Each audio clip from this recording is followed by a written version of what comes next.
قال اللہ تبارک و تعالی ان اللہ لا یغیر ما بقوم حتی یغیروا ما بانفسہم صدق اللہ مولانا العظیم۔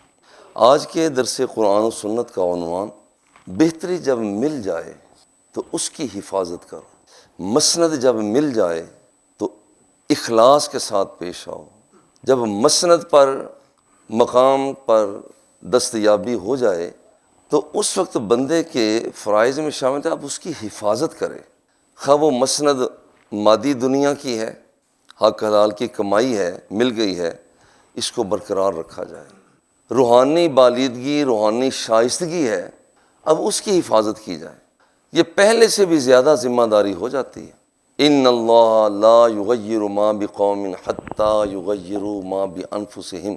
اللہ جل جلالہ جب کسی قوم کو کوئی بہتر بات، بہتر چیز، بہتر مسند دے دیتا ہے، اب وہ شخص، وہ قوم جب وہ حفاظت نہیں کرتے، اللہ اسے سلب کر لیتا ہے۔ اس لیے جو بندہ صاحب روحانیت ہے، مادی دنیا کے اندر اس کا ایک نام ہے، اب وہ دیکھے کہ جو کچھ میں کر رہا ہوں کیا اللہ کی منشا کے مطابق کر رہا ہوں۔ ہماری کتنی تہذیبیں پہلے گزر چکی ہیں کہ وہ تہذیبیں جب انہوں نے اللہ اور اس کے رسول کے حکموں کی نافرمانی کی تو رب ذوالجلال نے انہیں پٹخ دیا۔ فلما جاء امرنا جعلنا عالیہا سافلہا، جب ہمارا حکم آ گیا لوگوں کی باتوں کو نہ مانا تو ہم نے ان کے اوپر والی سطح کو بلندی پر لے جا کر نیچے پٹخ۔ اس لیے فرمایا کہ اللہ جل جلالہ کسی بھی قوم کے اچھے حالات کو اس وقت تک تبدیل نہیں کرتا جب تک کہ وہ اللہ رب العزت کی نعمتوں سے دستبردار نہیں ہو جاتے۔ اللہ نے روحانیت کی نعمت دی ہے، اللہ نے بدنی نعمت دی ہے، صحت کی نعمت دی ہے، وہ اسے خاطر میں نہیں لاتا۔ اور ایک بندہ صحت مند ہے، کام ایسے کرتا ہے، خدا نخواستہ لقمہ حرام ہے، شراب نوشی ہے، وہ غلط چیزوں کا استعمال کرنا ہے، اب اس کی بدن کیا کرے گا؟ آہستہ آہستہ کمزور ہوتا چلا جائے گا۔ روحانی قدریں دستیاب ہوئیں مگر بد نظری سے یہ نہیں بچا، بد سماعتی سے نہیں بچا، اسی طرح سے بد لمسی سے نہیں بچا، بالآخر ہوگا کیا؟ بالآخر یہ تباہی کی طرف چلا جائے۔ اللہ جل جلالہ نے قرآن مقدس میں ارشاد فرمایا وَلَا تَكُونُوا كَالَّتِي نَقَضَتْ غَزْلَهَا مِن بَعْدِ قُوَّةٍ أَنْكَاثًا۔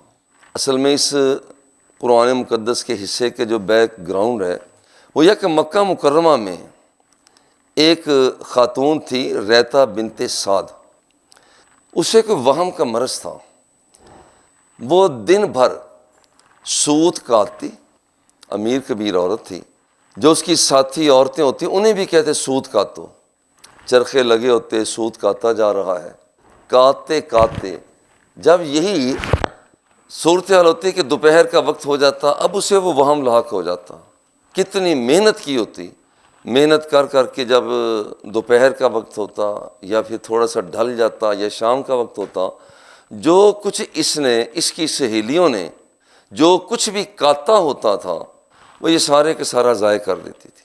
یعنی دن بھر کی محنت کا کیا ہوا؟ حالانکہ چاہیے تو یہ تھا کہ اس محنت کو محفوظ کیا جاتا، لیکن اس محنت کو وہ ضائع کر دیتی۔ یہ تو بالکل اسی طرح سے ہے جیسے کسی کے پاس ایک چھننی غربال ہو اور اوپر سے پانی ہو اور وہ کہے کہ میں پانی کو اس چھاننی کے اندر محفوظ کر لوں، یہ تو نہیں ہو سکتا نا۔ پانی آئے گا، جالیوں سے پانی نیچے بہہ جائے گا۔ بالکل اسی طرح سے اگر کسی کو اللہ رب العزت نے روحانی مقام دے دیا اور وہ اس کے بعد اپنے حواس خمسہ ظاہرہ کو، باطنہ کو محفوظ نہیں کرتا تو اس کا مطلب یہ ہے کہ ایسے ہی ہے جیسے کہ چھاننی کے اندر یہ پانی ڈال رہا ہو، جیسے وہاں پانی نہیں رک سکتا، ایک وقت آئے گا کہ یہ روحانی دنیا اس سے ختم ہو جائے گی۔ ایک آدمی کے پاس بہت سا مال ہے، وہ مال بے دریغ خرچ کرتا ہے، اللہ کا تو پسند نہیں ہے، بالآخر یہ نعمت چلی جائے گی اس کی۔ اللہ اکبر۔ جس کا مطلب یہ ہوا کہ یہ اس عورت کی طرح نہ بن جاؤ جس نے اپنا خوب وقت لگایا پھر اس کو وہ محفوظ نہ کر سکی۔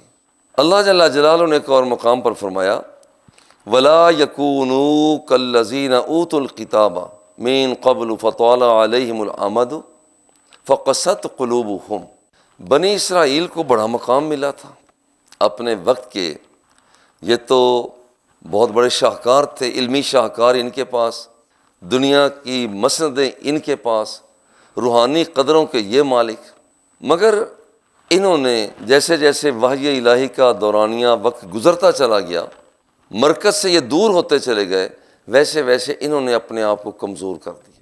چاہیے تو یہ تھا کہ انہیں اسلامی قدروں کو محفوظ رکھتے، مگر انہوں نے اسلامی قدروں کو محفوظ نہیں رکھا، جس کا نتیجہ یہ نکلا کہ بنی اسرائیل کے لوگ وہ تباہی کے دھانے پر پہنچ گئے۔ حالانکہ سر بلند یہی تھے، باوقار یہی تھے، باعزت یہی تھے، مگر انہوں نے اس بات کا احساس ہی نہیں کیا۔ تو فرمایا کہ یہاں پر یہ لوگ جو ہیں یہ ان لوگوں کی طرح نہ ہو جائیں جنہیں اس سے پہلے کتاب دی گئی۔ فطال علیہم الامد، جب دورانیہ زیادہ ہو گیا، دور تک چلے گئے، عرصہ دراز گزر گیا، فقست قلوبہم، ان کے دل سخت ہوتے چلے گئے۔ اندازہ کریں، اس کا مطلب ہے کہ یہ دل کی سختی بذات خود یہ بہت بڑا وبال ہے، دل کی سختی بہت بڑی مصیبت ہے، کہ جب وقت دورانیہ گزرتا ہے، مرکز سے بندہ دور ہوتا ہے، اس وقت اس کے وہ لطیف احساسات نہیں ہوتے۔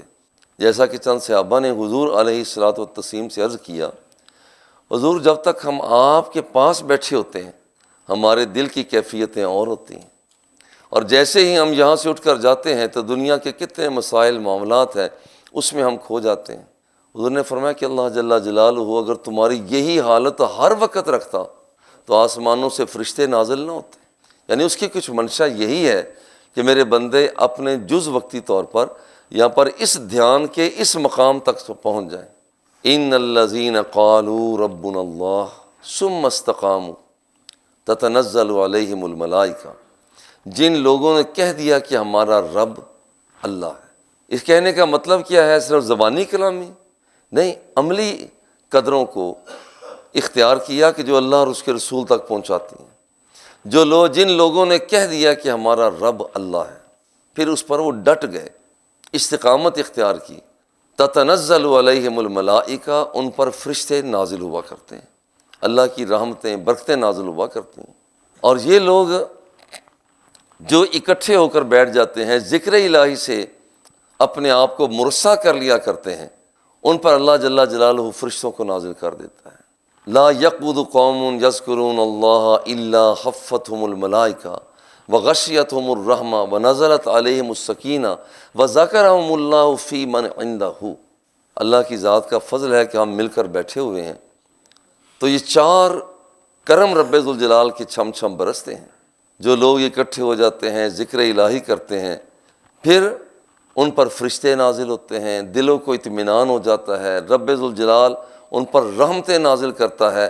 اور بہت بڑی بات یہ ہے کہ ہم رب کو یہاں یاد کرتے ہیں، رب ذوالجلال اپنے بندے کو عرش مولا پہ یاد فرماتا ہے۔ وصلی اللہ تعالی علی حبیبہ و آلہ و اصحابہ اجمعین۔